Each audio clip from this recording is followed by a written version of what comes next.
అందరికీ నమస్కారం. నేను గత నెల 28వ తారీఖున పెద్దాపురం నుంచి సామర్లకోట వస్తుంటే మాడి రిజర్వ్ వచ్చిందని బండి పెట్రోల్ రిజర్వ్ పెడదామని పెట్టేలోపల తల తిరిగి పడిపోయాను. ఇప్పుడు నా ఎడం చెయ్యి ఫ్రాక్చర్ అయింది. ఫ్రాక్చర్ వేస్తే అక్కడ ఉన్నటువంటి హాస్పిటల్లో చూపించి ఎక్స్రే తీయించితే గాజుగా మామూలుగా సిమెంట్ కట్టు వేయించాను. తగ్గిపోతుంది అనుకున్నాను కానీ ఆపరేషన్ సజెస్ట్ చేశారు. కానీ నేనే ధైర్యం చేయలేక నాకు పాతది ఆరోగ్యశ్రీ కార్డు ఓపెన్ అవ్వలేదు. అంచేది మళ్ళీ కొత్తగా ఆరోగ్యశ్రీ కార్డు చేయించుకుని మళ్ళీ ఆపరేషన్ కానీ రావడం జరిగింది.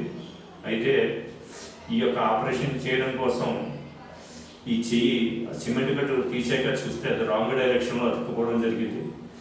అప్పుడు ఇక్కడ ఉన్నటువంటి అరుణ్ కుమార్ గారు అనే డాక్టర్ గారు చూసి ఇది చాలా పర్వాలేదు, నేను చేస్తానని చెప్పేసి అని చేయడం జరిగింది.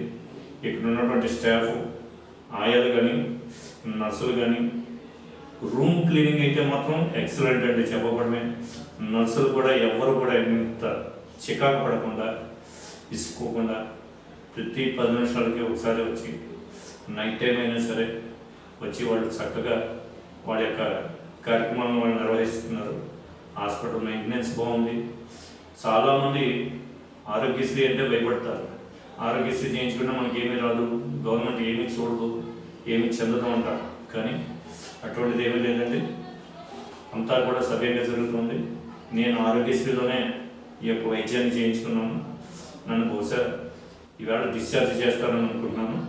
ఇక్కడ ఉన్నటువంటి ఆఫీస్ స్టాఫ్కి కానీ డాక్టర్స్కి కానీ నర్సులకు కానీ ఆయాలు కానీ ప్రతి ఒక్కరికి కూడా పేరు పేరున కృతజ్ఞతలు చెప్పాలి. ఎందుకంటే హాస్పిటల్ మెయింటెనెన్స్ అంత బాగుందండి, చెప్పబడమే.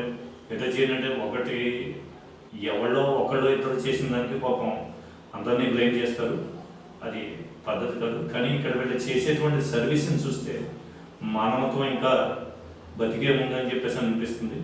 అయితే ఇక్కడ ఫుడ్ కానీ అన్నీ కూడా ఎవ్రీథింగ్ అన్నీ కూడా బాగానే ఉన్నాయి.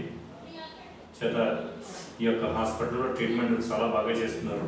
డాక్టర్స్ నర్సులు ఆయాలు కూడా చాలా బాగా చూస్తున్నారు. ధన్యవాదాలు.